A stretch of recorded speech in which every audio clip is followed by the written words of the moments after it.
গোপালগঞ্জের মাকসুদপুর উপজেলার মহারাজপুর ইউনিয়ন পরিষদের জমি দখলকে কেন্দ্র করে মহারাজপুর ও মোচনা ইউনিয়নবাসীর মধ্যে প্রায় 5 ঘন্টার সংঘর্ষ হয়েছে। এই ঘটনার অর্ধশতাধিক আহত হওয়ার খবর পাওয়া গেছে।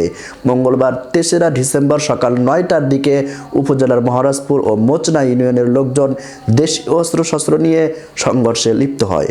পুলিশ ঘটনাস্থলে গিয়ে পরিস্থিতি নিয়ন্ত্রণে নেওয়ার চেষ্টা চালালেও উভয় পক্ষ সংঘর্ষ চালিয়ে যায়। পরে সেনাবাহিনী ও র্যাব গিয়ে দুপুর 2টার দিকে পরিস্থিতি নিয়ন্ত্রণে আনে। আহতদের ফরিদপুর মেডিকেল কলেজ হাসপাতাল ও মাকসুদপুর উপজেলা স্বাস্থ্য কমপ্লেক্স ও মাদারীপুরের রাজৈর উপজেলা স্বাস্থ্য কমপ্লেক্সে চিকিৎসার জন্য পাঠানো হয়েছে বলে জানা গেছে। মাকসুদপুর থানার officer in charge OC Mostafa Kamal ঘটনার সত্যতা নিশ্চিত করে বলেন, মহারাজপুর ইউনিয়ন পরিষদের জমি দখলকে কেন্দ্র করে এই সংঘর্ষ হয়। পরিস্থিতি এখন আইন শৃঙ্খলা বাহিনীর নিয়ন্ত্রণে রয়েছে। প্রিয় দর্শক, পরবর্তী সংবাদ সবার আগে পেতে অবশ্যই চ্যানেলটি সাবস্ক্রাইব করে একটি লাইক আর একটি কমেন্ট করে দিবেন।